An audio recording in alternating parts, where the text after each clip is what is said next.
So today we are going to talk all about cold outreach strategies and best practices for 2023. I've given talks before talking about best practices for doing cold outreach. This one talk today, I want to talk specifically leveraging the data and information that we've seen over the past year to give you some ideas and perspective to see what you can be doing for 2023 to have a more effective efforts for your cold outreach.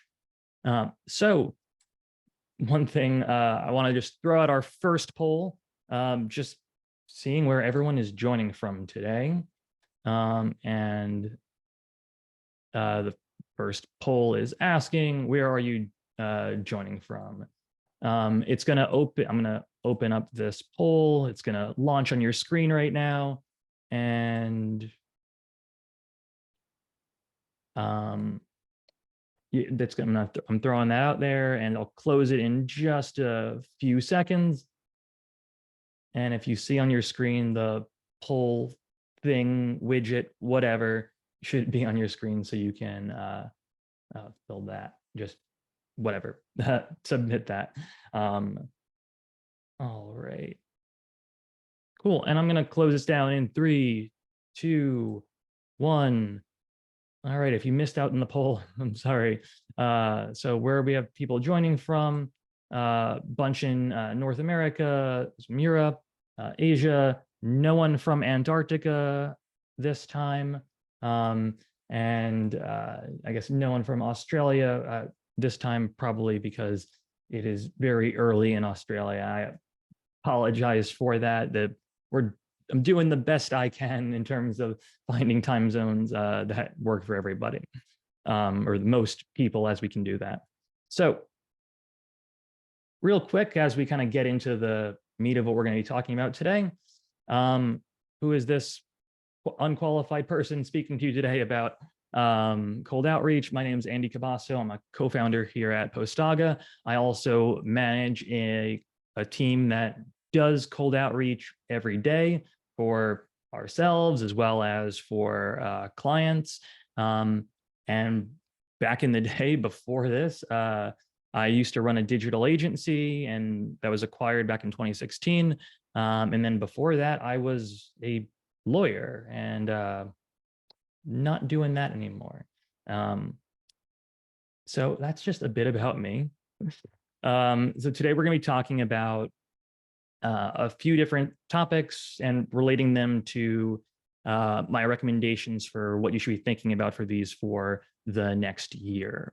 We're going to be talking about outreach setup, deliverability, making sure your emails reach people's inboxes. We're going to talk about different specific strategies, prospecting, pitching, lead management. And then at the very end of this, we're going to go into a Q&A. So I already have my next poll of the day. This will help me know a bit more about you so I can best tailor the content here. So the question that I'm going to throw out is, are you currently doing any cold outreach? And the options are yes, like a lot, like every week. Yes, a little, every once in a while. Not now, but I have in the past. Or no, I've never done cold outreach, but I'm here because I want to learn more. All right. I'm going to leave this open for a few more seconds. If you haven't gotten to it yet, there is a poll on your screen. You can submit an answer, and that would be awesome because I'm going to close it now in a few more seconds. 3, 2, 1, and the poll is closed out. So what do we got? As far as are you doing any cold outreach? About 30% are doing, this is interesting, 30% are doing constantly, about 40% doing a little bit, not now, and less, and then never, got 10%. So good to know. Thanks for sharing that. And that kind of helps me better kind of go over kind of the materials here. So next up, I want to talk about the setup that you're going to need to do for outreach and my recommendations for best practices with that so that you can get better results. With outreach campaigns, they're the two, I'd say, like most labor intensive parts are the setup at the very beginning to get everything all ready to go.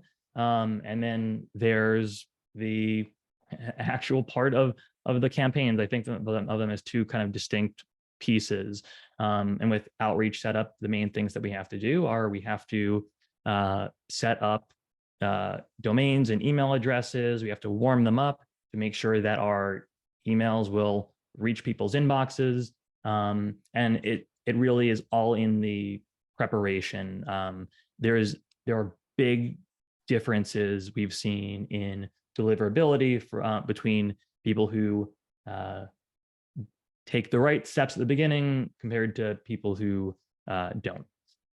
In terms of sending domains, so you need to do cold email outreach, you need to have email addresses to have your emails come from.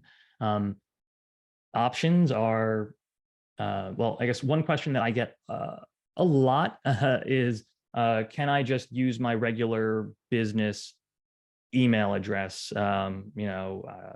My regular business email is andy@postaga.com. Should I be using that email address that I use for my regular communications for cold outreach? Definitely not.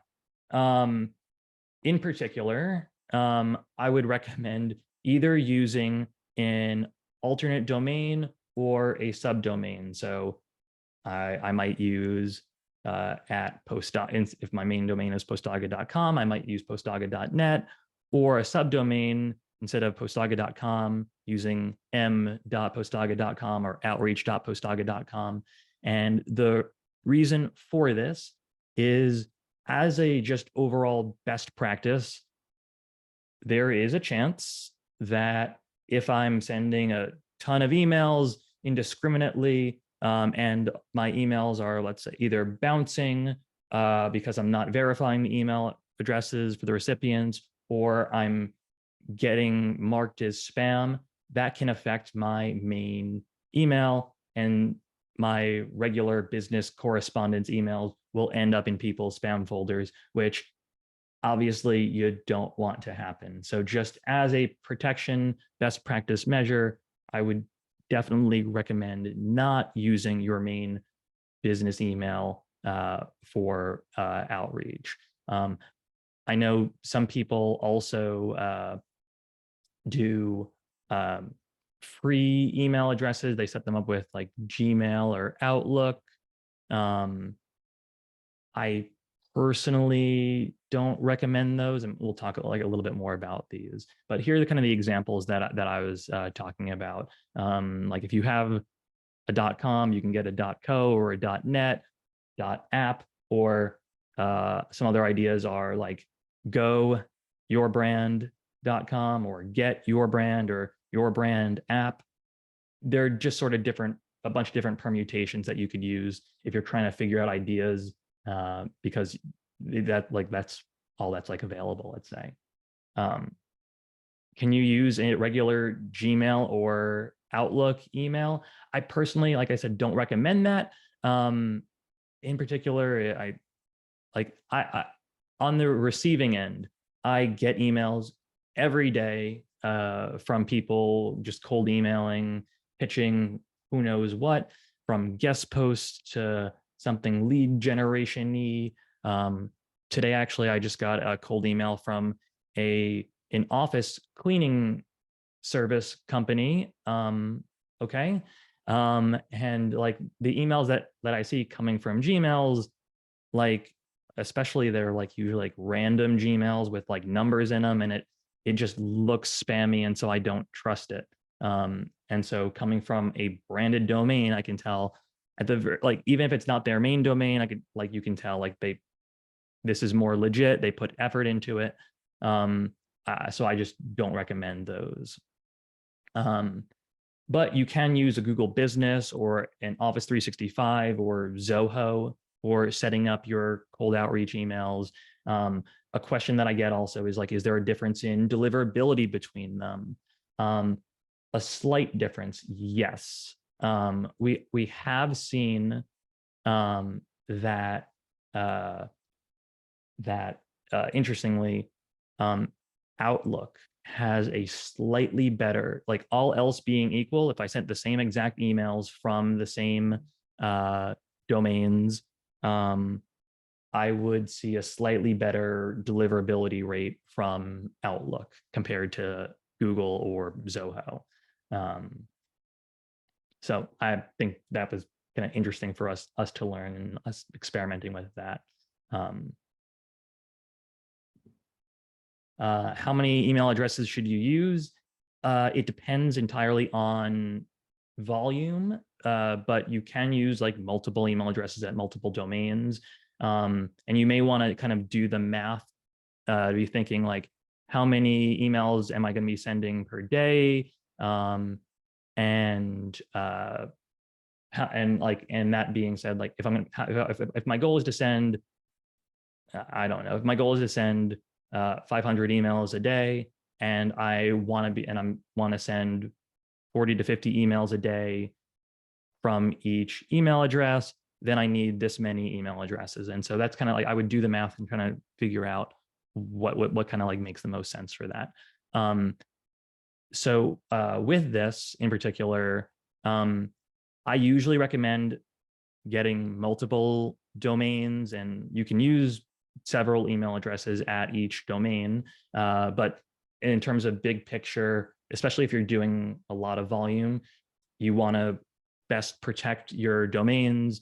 In the event one domain ends up on spam lists, and any email addresses that get added or set up are seeing their emails go to spam, you're going to want to pivot to another solid working email address and make sure it doesn't disrupt your flow and disrupt your outreach cadence. And so because of that, I'd recommend like having several, having your emails spread between multiple domains. And in terms of like sending volume also, and we'll talk a little bit more about this, but as far as like best practices with deliverability, different email providers will have limits on how many emails you can send, but we've found that like Gmail, for example, like may say that you can send 300 emails per day safely, but if they see you sending 300 emails per day with a Gmail email, they will likely suspend your email account or unusual sending patterns or something like that. While the written policy limit is a certain amount, you'll find that you can safely send a fewer emails. And the sweet spot that I've found is between 30 to 50 emails per day. Like that's where we've had the best deliverability and open rates. But if you're sending 30 to 50 emails per day with an email address rather than 200 or 300, you need obviously more email addresses if you want to send more volume. Speaking of email deliverability, let's talk about email deliverability. Email deliverability is the rate at which your emails make it to the inbox versus them bouncing, getting rejected, or hitting the spam folder. Things that can influence that, are really bounces, spam flags with email providers, and things like that. So deliverability is hugely important for cold outreach, because the lower your deliverability, the less likely people see your messages, and all of your prospecting efforts of finding the right people and your pitches get wasted if those end up in the spam folder. So a few different ways to improve deliverability as far as like your setup goes.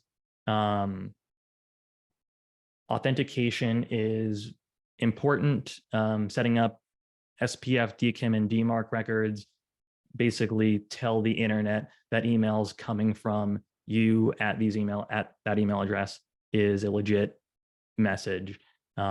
If you don't have SPF, DKIM, and DMarc records set up, it makes it more likely that the email service provider that like receives your emails will have those go to spam folders. Next thing is email warmup. So I'll talk a little bit more in detail about that shortly, but another one is very important for making sure your emails don't bounce, verifying your email recipients. There are many ways to go about prospecting to find the right people. You can use databases, you can buy lists, which I very, very, very strongly do not recommend buying any email lists or anything like that. There is just, those in particular have a very high danger risk for running into spam traps. And like what a spam trap is it's an email address that is basically set up by spam tools to catch you. And so if you're like, they get these email addresses onto lists that people are buying and selling. And if they get an email from you that goes to that email address, then they'll throw your email address on a spam list, and good luck with that email and domain in the future. So it's very important that each of your email recipients is verified. There are different tools for verification, but it is super, super important that you know that the emails are going to reach people, because if they bounce, higher bounce rate means lower deliverability for your emails that are going to real people. Another thing is varying up the email text in your pitches. That's called the spin tax or spun text. An example of that might be, instead of saying hello or hey, you say hi in your email greeting, or something to the effect of just basically varying up the text or structure of your emails so that they don't all look like the same exact template. Sending habits is another one. Basically, we don't want, like, when possible, we want to send our emails. Well, we don't want to send our emails in a pattern, that looks like an email blast. Like, never send emails for cold emails from something like MailChimp when they do like those newsletter email blasts, because it looks like an email blast. It doesn't look like a natural one person to one person email, and it's going to make it more likely that your emails end up in spam. And very important, on an ongoing basis, you need to be watching your numbers, seeing what your deliverability is for your different email addresses, to like make sure that if things are like decrease, if you're seeing your deliverability decrease over time, then things need to change. Either you need to lower your sending volume, or change up your prospecting, or something else, or change up your text or whatever. Because yeah, if you're like seeing a trend of decreasing deliverability, it's not just going to magically improve on its own. As far as authentication goes, when you're setting up your email, there are a few different types of records that you can set up in your DNS. This is a little bit technical, but wherever your domain lives, if it's Namecheap, Cloudflare, GoDaddy, whatever, you can set up like DNS records. Like common DNS records are an A record for your website, or MX records for your email. There's also records related to authentication. There's SPF and DKIM, which are relevant to, which are generated by your email provider that you're using. And there's also a DMarc record, which is not specific to your email provider, but these in combination work to basically prove that you have control of your inbox, and emails coming from this address are you and are real, so that when you send an email to someone at a Gmail address, and then Gmail servers take a look at the email coming from you. They see, all right, this email sent from a Gmail user is authenticated. It has a Gmail SPF or DKIM record. So it's going to be more likely that those emails then will land in the main folders as opposed to spam folders. For DMarc, basically this handles what to do with emails that look suspicious related to that email address. And there are different free tools available for helping you like quarantine or reject emails that look suspicious and all of that. This is just a link to an example, and I'll share all this after the webinar as well. And just to share some examples of what all this looks like for authentication, like this is like an example of an SPF record for Zoho. Like this is what it looks like. If you have something that looks like this, great, you have one set up. These are the SPF records for Gmail, Zoho, and Outlook specifically. These are what these look like.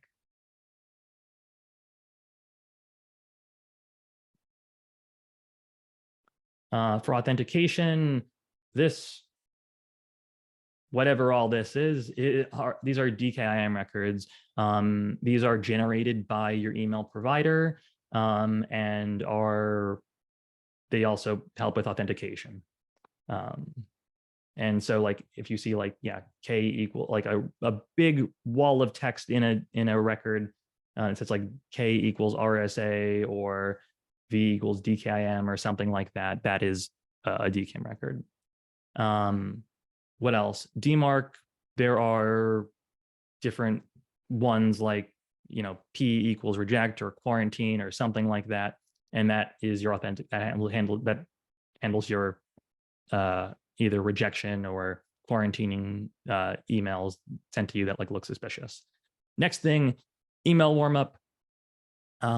Basically what email warmup is it's if you create a brand new email address, you shouldn't be sending 50 emails a day off the bat or 200 emails a day because the other email service providers know that your email is brand new. And if you just create a brand new email address and start sending 50 emails a day, that looks very suspicious. Even if you are a brand new employee at a company and your domain is already set up, if you just set up a new email address and start sending 50 emails a day, it's going to look suspicious. And so they're going to be much more likely to have your emails go to spam folders. So what email warmup is, it's a slow process of a few weeks to a month or more of slowly increasing the amount of emails that you send per day to make it look more natural to email service providers. It increases your deliverability.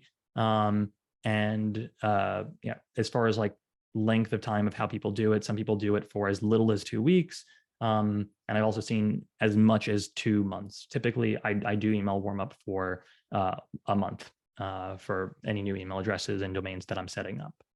And as far as ways to go about it, you can do it manually, but if you're very diligent about sending the emails and like to, you know, inboxes you know, and then replying to those emails.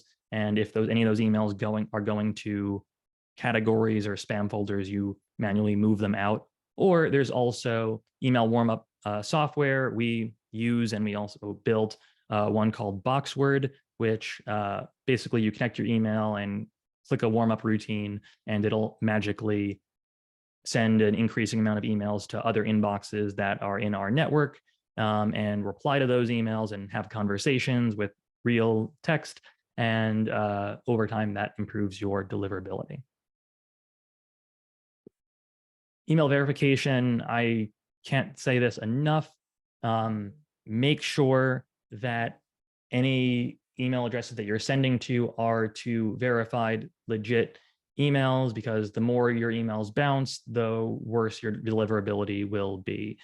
In general, also like email providers have cutoffs and thresholds. Like if they see that you have 5% or like more than 5% bounce rate, then that looks suspicious to them because most people don't have that many emails bouncing when they're going to real people. So they may cut off your account there. So make sure that you are verifying all the email addresses that you're sending to, even if you are doing something involving scraping and you're finding email addresses on the web. You should be running them through either Postaga's verification or even a third-party verification tool, just to make sure that these emails are going to be going to real inboxes. People change jobs all the time, and you may email someone who has their email address listed on a company website, but they may not be there anymore. So very important. And as far as the technical, either when you use a email verification tool, whether Postaga or otherwise, either the email is going to get rejected, it's going to get verified, or there is what's known as like a soft bounce or a catch-all, where the email server hasn't rejected the email outright, but it may give a delayed bounce. But as a best practice, I usually only email people's verified email addresses. I don't email any catch-all emails. Next thing is varying the email text and /spin tags. Like I said, we want to reduce the amount of our emails that look too similar to each other. And so using spin tags like what we have in Postaga or otherwise, you can change up the text of your emails. So like, if I want to say, like, I've worked with different SaaS owners, founders, or managers, it'll rotate between these options or these synonyms, basically, so that the emails will look different based on the recipients. So the more we can vary it up, the better. And as far as email sending habits go, I mentioned before, we want to stagger our email sends. Postaga will do this automatically. But if you're using any other email tools, like I said, I really, really, really do not recommend using MailChimp or any of these other newsletter-like email sending apps. They just are not meant for cold emailing. That, and also they will suspend your account if they find out that you are doing that, because that's against their terms of service. And as far as sending limits, don't send too many emails per day. Sending too many emails will also probably decrease your deliverability. Like I've said, my best deliverability that I've seen is like 30 to 40, 30 to 50. In that range is kind of like the sweet spot that I've seen my like best deliverability. And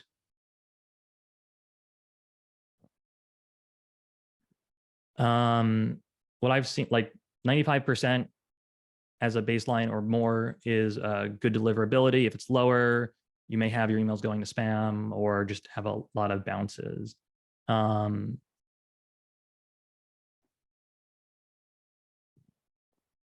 And as far as like metrics go, what we've seen across our platform, like the average open rate of everything is around 40%. So above 40%, you're doing better than average. Below 40%, if your open rate is below 40%, I generally think that from what I've seen, there is some issue with deliverability.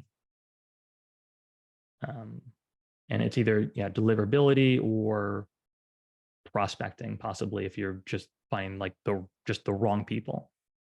And now let's talk about outreach strategies specifically for 2023 and kind of recapping what we've seen for 2022. I've talked a lot, so let's open a poll now. I'm curious what you're most interested in doing: cold outreach for, link building, lead generation, PR, or other. Let me find this poll and we'll open it up. And the poll is now open. In the meantime, I've got a comment from Scott. You can't say that you never send emails to a catch-all email address because you won't necessarily know if an address is a catch-all address. So in Postaga, we have our verification basically gives us 3 responses. We get a response, an email response from the server saying either this email is verified or it's rejected or it's a catch-all. And some catch-all, the thing is, some email, like some responses that we get that say they're catch-all will go to a person or the right person, but some of them will just get like a delayed rejection, and we don't know that immediately.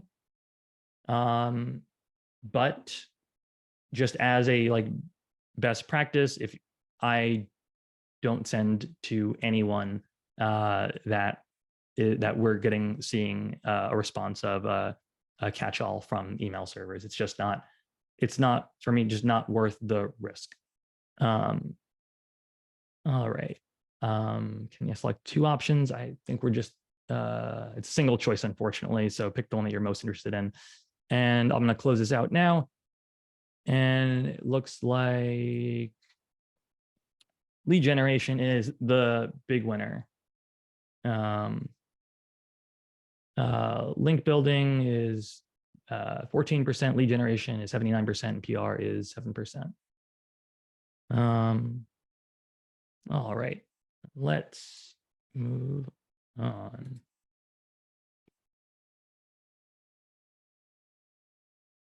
For link building specifically, there are a bunch of different strategies that people are using, and I'm not going to spend too much time on all this since the kind of seems like the main interest that people have is in lead generation. But link building there are a few different ways to build links to help you help your website rank better in search.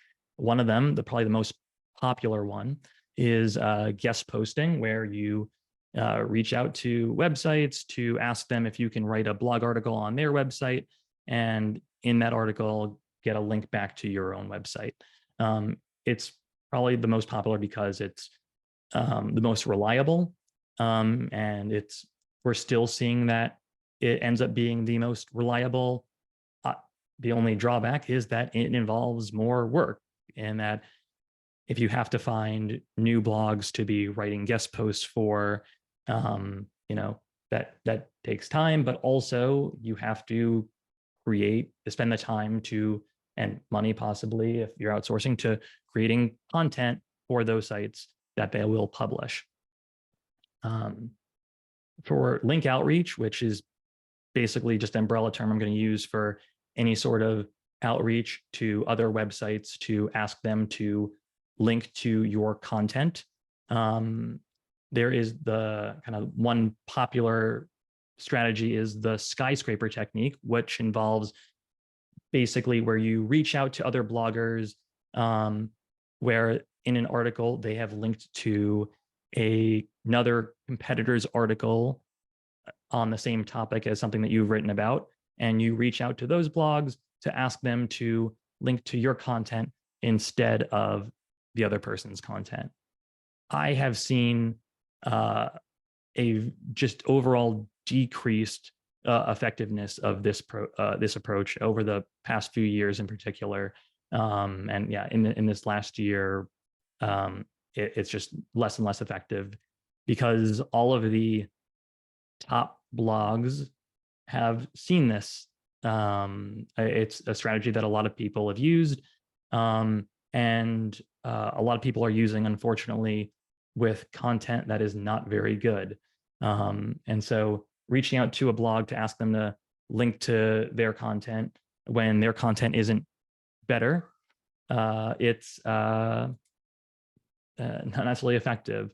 For resource page outreach, that's basically where you reach out to a blog that links to resources on different topics, resources on maybe topics that you've written about, and you ask them to link to your helpful guide or piece of content. I've seen resource page outreach work, but it's difficult in that you need to find sites that are providing resource pages that also link out to other people's content and not just linking to their own content. With broken link building, basically it involves one method of it is where you find mentions of your brand online where they haven't linked to your site, and you ask them to link to you. And that's another situation where there are probably not going to be as many opportunities, because if you're not a big brand, how many people are mentioning your brand's name? But this one can be particularly effective when just because the people you're reaching out to have, at least they know of your brand because they have taken the time to mention it. Other approaches that I've seen for link building. So often when you're doing outreach for skyscraper resource page or whatever, there are a few responses that you'll get. Some of them are from the site saying, well, I'll be happy to link to you, but I want you to link back to me, which in moderation can be fine. Or they may say, pay us money for a sponsorship and we'll link to you. And some people who do outreach just say, let me cut to the chase. I'm not going to go with this skyscraper or resource page approach because chances are you're going to ask for something. So I'm just going to reach out directly and say, are you open to link exchange or a sponsored link? And they can get, like, from what I've seen, they get better results and quicker results because the people that are open to it, like, they have that incentive there. And one other thing I've seen and done ourselves for link building is affiliate recruiting and outreach. So this is kind of also PR related, but basically it involves reaching out to people who are affiliate marketers promoting other products in your category, whether it's competitors or anything else, and asking them to join your affiliate program because, one, they'll make some money when they link to your site and send customers your way. And they already are clearly marketing to your list, not your list, they're clearly already marketing to people that are interested in these products. So it's a win-win. And so not only will you get a link to your site and you may get more traffic from the affiliate, but they're also linking to you. And so that is a backlink there as well. Podcast guesting, also a PR related strategy as well. But every time you go on a podcast where let's say like you reach out to them to pitch them to say, hey, I think I'd be a great guest to talk about this topic that is relevant to your audience. In the website's show notes, they will link to your website with more information. And so that gets you a link that way as well. As far as pitches for link building and getting links, the best advice I could say is that so many people, so many people do outreach for links, asking to get a link to their content when their content is not something that anyone would want to link to, that it's not particularly good quality or unique or better than what else is out there or what they've already linked to. So I recommend creating content specifically with the goal of outreach. So creating your own studies or data, or doing research and taking studies and data from other resources and putting something together, whether it's like an infographic or lead magnet style content, that is more interesting for people to link to. It's more interesting for them to cite to if they're writing articles that are using data. I'm curious if any of you are doing link-oriented outreach. This is a multi-choice option thing. Are you getting any good results with any of these particular strategies? I'm curious. And I'm gonna keep this open for a little bit here, and then we'll move on to lead generation.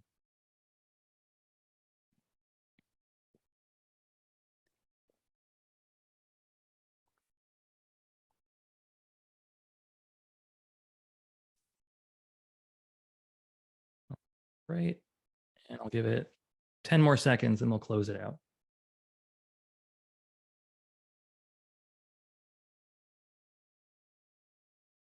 All right, and here's what we're seeing.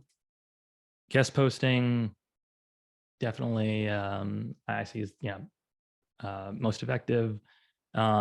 Affiliates, interesting. Sponsorships, resources. Yeah, that all kind of tracks with what I was expecting. So next up, let's talk about lead generation. So everyone wants to get more sales leads or partnership opportunities. And it's overall a pretty competitive space, and a lot of people are doing it poorly. So people on the receiving end can be unenthused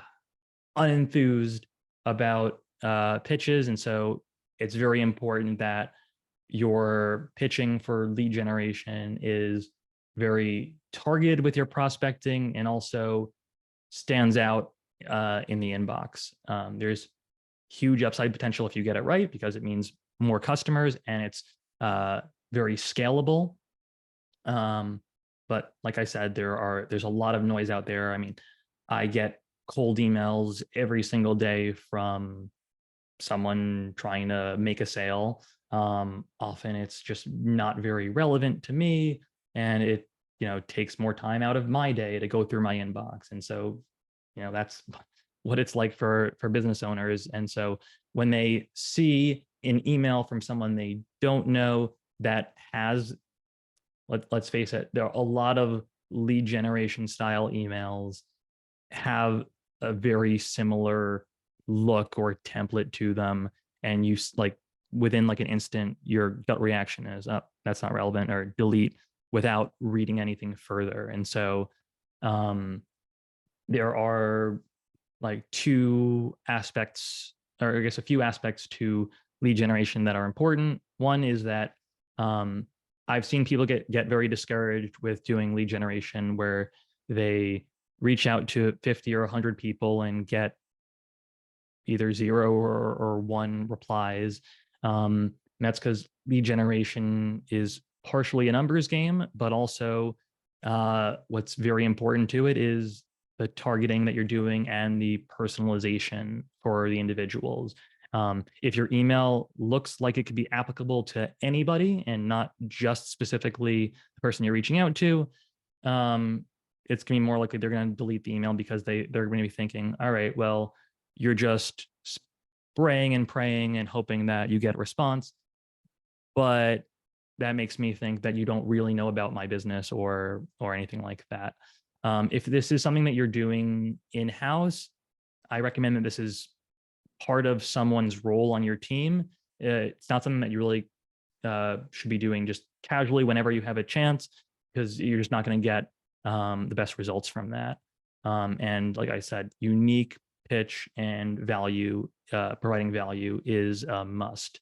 Some examples of things with lead generation, things like that I've seen effective in particular, with like personalization for each recipient. I've seen some people do what is called icebreakers, where like the first line of your email will be something unique to the recipient, like, hey, I saw that you went to Northeastern University, go Huskies, or congrats on the recent nomination for best website of all time. Something that's like specific to that person or that brand, that demonstrates that you've done some research on them. However, I will say that I get a lot of these emails as well, and a generic icebreaker, one that's not really relevant to the pitch or conversation, just seems really phony. Like, as an example, like I've gotten plenty of icebreakers that are like, hey, saw you went to Northeastern, go Huskies. And my immediate thought is, well, they're not saying that they went to Northeastern, and it's not tying into anything else. I'm seeing this and I'm thinking they, or someone like or an assistant or some piece of software they use, just scraped my LinkedIn, saw what school I went to, and then threw something into an icebreaker and are just repeating this for everybody. And that's just not inspiring for me. But having a pitch that is demonstrably relevant to a problem that I have either expressed interest in or I'm having, and it can be shown to me, that's going to make me more likely to read the email. Also, one other thing to be thinking about with lead generation in particular is that, like I said before, there's a lot of people sending like the same variety of lead generation email of like, hello, I want to help you with the best SEO service to improve your sign up rate, conversion rate, get you more traffic. Those emails are a dime a dozen. There are so many SEO services and brands out there doing this that like it doesn't stand out. And like just this pattern recognition of seeing the same kinds of emails over and over again just are going to be unimpressive to your recipients. So the goal of your outreach email should be not to sell them on your services at the outset. The goal of the outreach, it's very important, is to start a conversation. It's to build a relationship. We want to get the person to read your email and say, I'm interested, tell me more. So stop doing the wall of text of here are the things that we can provide for you, or here are our great results for whatever, or we can guarantee you #1 rankings, whatever. What I found that's particularly effective is humor. And if you've been on the receiving end of cold emails from me, you might notice that I try and change it up with throwing jokes or dry humor or whatever into the emails because it gets the recipient to stop in their tracks for a second. And it gets them out of the mindset of, oh, this is just random email, click, delete, move on. It gets them to stop, it gets them to read the email, and makes them more likely to reply and just want to see more because it's just different from what they've been seeing in the past. So those are my like biggest recommendations if you're focusing on lead generation. And lastly, on PR, we already talked about this a little bit, but one strategy that I found very effective is podcast guesting. In the last few years, I've been on between 50 and 60 podcasts. And every time you go on a podcast, it gets you in front of your target audience of potential customers, builds your brand awareness, and also it gets you a backlink. So that's a nice win there as well. And it has I found a very high success rate I'd say between 20 to 30% success rate on podcast outreach, provided that you're reaching out with topics that are relevant for the host and their target audience, and you can speak to those topics intelligibly. Next one is product reviews and write-ups, reaching out to blogs to get them to cover your product when they've already written about other products in your space. That can be effective as well, like reaching out to blogs that like list 10 best tools for whatever, or they do like a write-up about a competitor. What I found though is that a lot of these review sites are created by affiliate marketers, and so be prepared to have something for them. As far as let's talk about prospecting goes, where to find leads for links, lead generation, PR, all of that. You're going to need sources for finding leads, and outreach is partially a numbers game. Some types of outreach may get you a 1 to 2% response rate. So thinking about that, it's how many emails do you need to send to get a number of leads and customers or wins that work for you.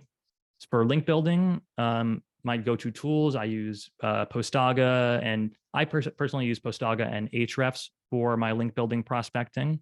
And SEMrush is another competitor to Ahrefs, and I think, yeah, they're similar and decent as well.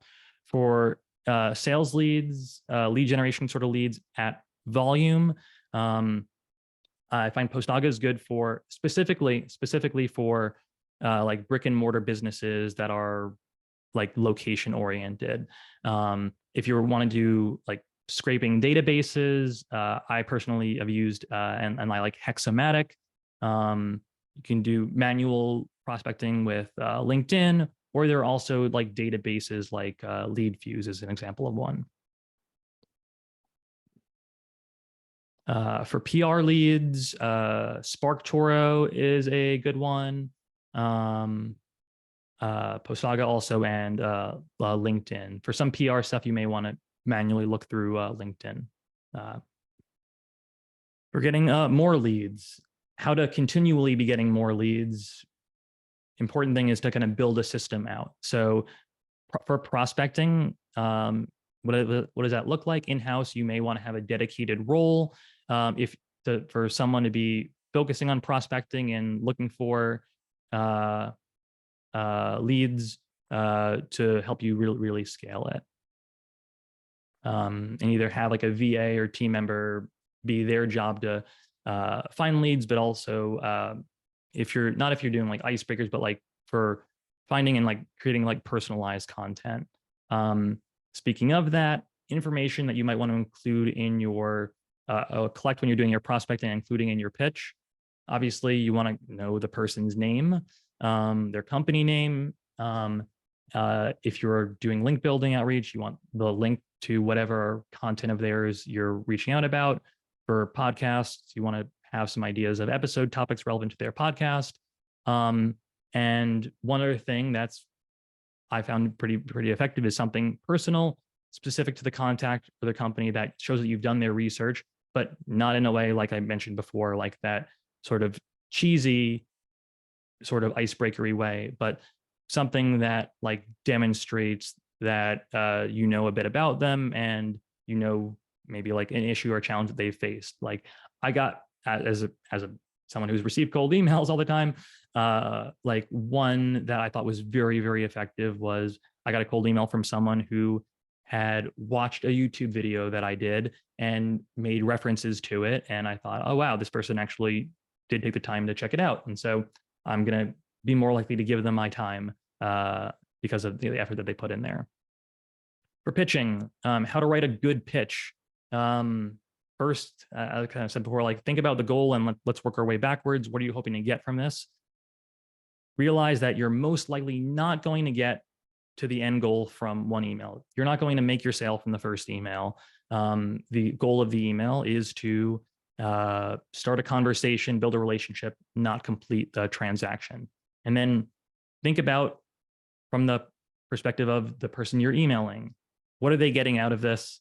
By taking the time to read your email and like see what your offer is, how are they benefiting? Now, if you're reaching out about lead generation and when you want to provide them a service and you want to help them rank better in search or whatever, they get these pitches a lot, but how are you different and what are you going to do for them? And like, what is the benefit that they can get and realistically expect? And so whatever you're thinking about in terms of how you're reaching out for whatever, really think about what the win is for them. Like if you're reaching out because you want to build links, how do they benefit? How does their audience benefit and all that? And like I said, if you can be funny, like use personality, make it stand out, that'll be hugely effective. And overall, shorter rather than longer for your emails. Don't include attachments. More likely that you'll get poor deliverability with those. Overall, I'd say minimize the amount of links or images included because that also can hurt deliverability. And as far as your pitch goes, only have one ask or call to action per email. Too much and it just gets confusing and it muddles your messaging. And options of how to have your ask or call to action, there's specific, open-ended, or interest-oriented. And what I mean by that is like, specific is, can we chat at 12 p.m. tomorrow? That's very specific. Open-ended being like, do you have time to meet next week? Or interest-based, are you interested in learning more? Interest-based gets overall a better response than either open or specific. And then after you're done, read back the email, pretend that you got that email, and that you receive 100 emails like this per day, would you be more likely to respond to it or ignore it? Maybe if you can, have a colleague read it, and they will and can give you some honest feedback about it. Last thing is have an email sequence with multiple emails. It makes it more likely that you get a response. Don't just have one email. Could be that they just missed the first email and didn't see it, or they were going to get to it but just didn't get around to it, and then your next follow-up email is serves as a reminder. If you're doing sales outreach, 5 to 10 emails and 3 to 5 for everything else, and make sure you space them out. Just don't send them like on consecutive days. Sending in the morning does better. And also, I recommend A/B testing your emails and sequences to see what performs better. Got this study here about like the importance of follow-up emails and like what email people are likely to respond to in the sequence. And so, as you see, people do respond to the 9th and 10th email sometimes for sales. And for link building, the second email usually hits the spot. And last thing I want to talk about before we wrap it up is lead management and CRM. For response rates, which category do you think has the highest average response rate? I'm actually not going to open the poll. I don't have that much time and I want to get through this. But overall, the answer is PR.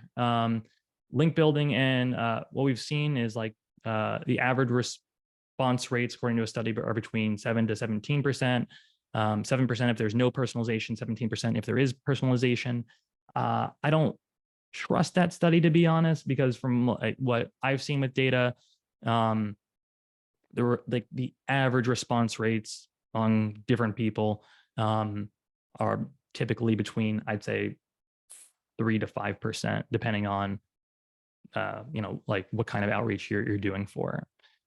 Sales, it's between 1 to 5%. Link building, I've seen response rates that are on average better. And PR, from what we've seen, between 7.5 to 15% on average. Factors in the response rate: how's your deliverability? Are you reaching inboxes? How targeted is your prospecting? And how unique and relevant is your pitch?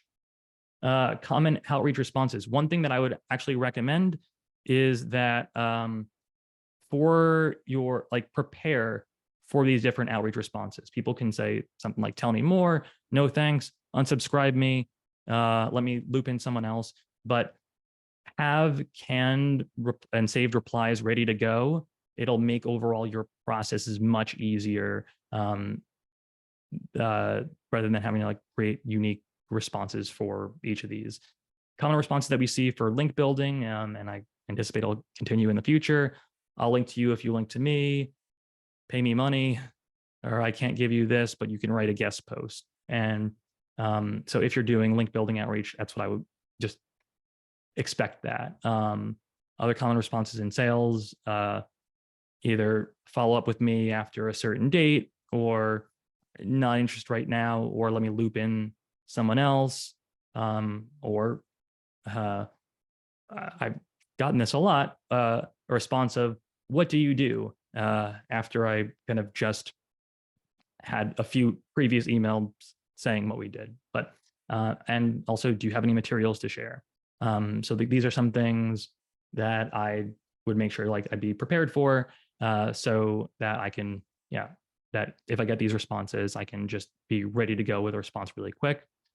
PR, common responses: let's schedule a call. Do you have an affiliate program? Let's get on conversation. Let's talk about doing something maybe further, or pay me dollars for a sponsorship. Or sometimes they might say all right, I'll add it. Just give me the content, make my life easier. And so prepare a swipe file with any of your promotional content ready to go. Or just now's not the right time. Managing leads. Last thing, for lead generation, I'd recommend having a scheduling app like SavvyCal or Calendly, be using a CRM, and have your content ready to go with a swipe file. So next steps, where do we go from here? We covered a lot of ground.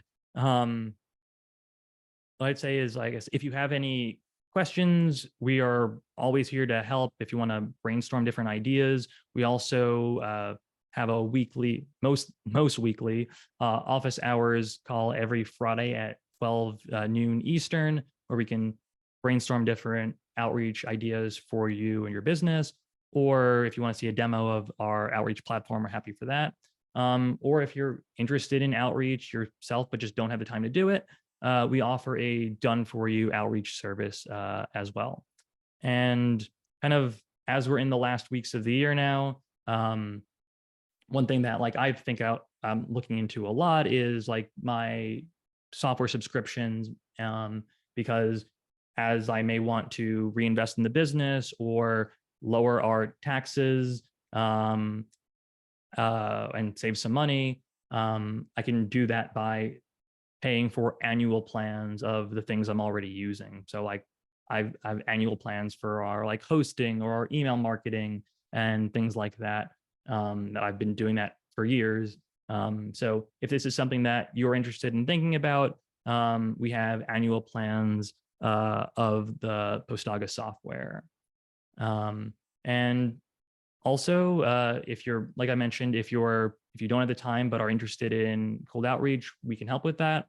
We can do outreach campaigns on behalf of your company or your clients.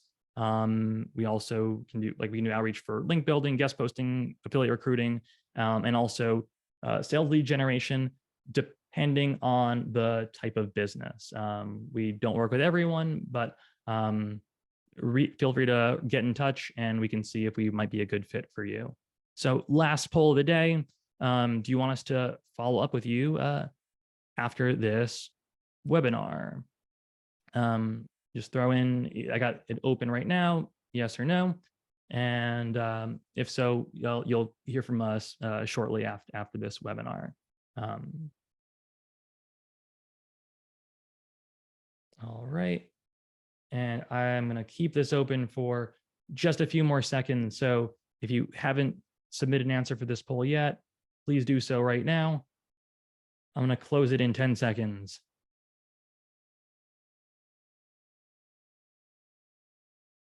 And 3, 2, 1, and the poll is closed. And now we'll get to Q&A. First question, will there be a replay? Yes, there will be a replay. Next, I guess before I get to the questions, I want to thank everyone for joining. If you have to hop off, I really appreciate everyone joining in today. Thank you for all the feedback, all the questions and the things that we talked about during this. Following up, we will send the replay and some other materials as well, which you will get, like I said, tomorrow. They should be coming. So thank you so much. And let's get to some questions now. All right. Let's see what we got.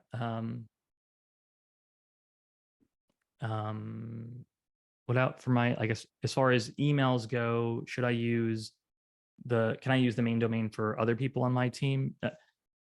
Don't use your main domain at all for anything related to cold email or outreach or anything like that. Just, yeah, have separate domains set up. I guess related to that, another question is if we use 10 emails using cold outreach from the main domain, is there a possibility that delivery numbers will influence other email accounts? Yes. So if you have one domain and you have 10 email addresses on that domain, if one of them ends up on a like a spam list, it can affect the domain overall. And we've heard of this happening to some people before, where a team member of theirs was doing cold outreach and they were using their regular company email, and they emailed a spam trap, and then all of the emails on their company domain were going to people's spam folders. And getting out of that and recovering from that is not easy at all. So I strongly recommend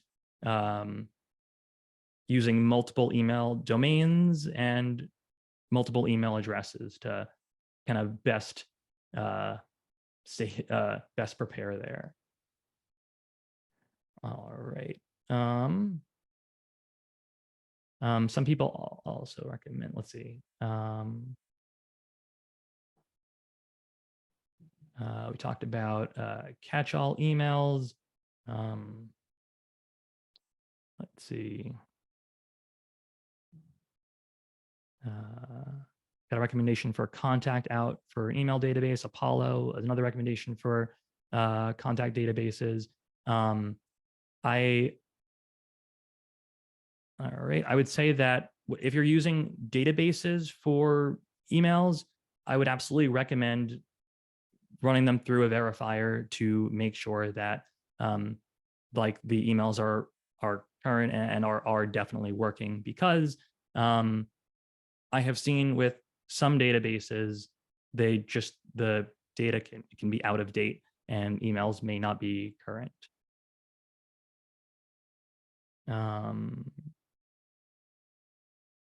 Let's see, and I guess another one from Sales Rocks. And what else? Is it important to include a photo of yourself? Like including a photo in like the footer email signature area. I don't have studies. I haven't done an A/B test on this, but now that we're talking about it, I probably should.